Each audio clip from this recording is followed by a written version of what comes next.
big push on evangelism in January, and our regional minister, Karen Frank Plumley, suggested this small little book to me called The Isaiah Vision. I don't know how many of you have ever heard of this, but it's a very interesting little book on evangelism, and it's based on Isaiah 65, verses 20 through 23, which I will not read for you, but the Isaiah Vision actually takes the main points of those verses and sort of puts them in a bulleted form.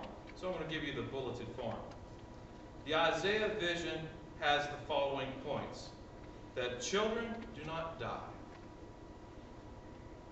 that old people live in dignity, that those who build houses live in those houses, and those who plant vineyards eat the fruit of their labor. Now take that vision and look at our society. Do children die? Do old people live in dignity? Some do, some don't. If you've never been to a nursing home, then you don't know just how bad some elderly people have it. Are there people who build houses but do not live in them? If your neighborhood is like mine, there are quite a few empty ones. And are there people who work who do not enjoy the fruit of their labor? Yes. Yesterday was a low day with 88 families. Low as in recent history for our food pantry. And yet these words keep echoing in my ears. In his name all oppression shall cease.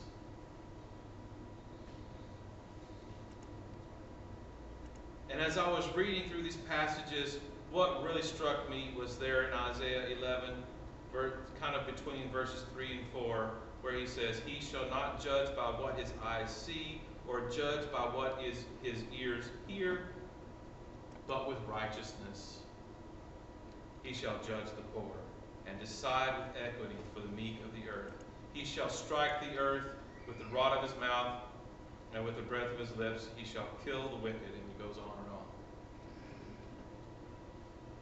Christmas is a time, as you know, that is supposed to be about peace on earth and goodwill to all people. But it is not something that happens unless we fulfill the call of the gospel to bring about righteousness and justice. And that call is given to us today. And in fact, we're going to send out that call now, because I'm going to ask you to turn to hymn number 119. What we have changed, what we now call the call to action. We call now for you to come and join the work of this church and its ministry to this community. We call to you who have not accepted Christ as your Lord to come and to name the name of Christ, and in his name shall justice prevail and oppression cease. And what better song to sing than O come, Emmanuel. Please stand and join us with our call to action.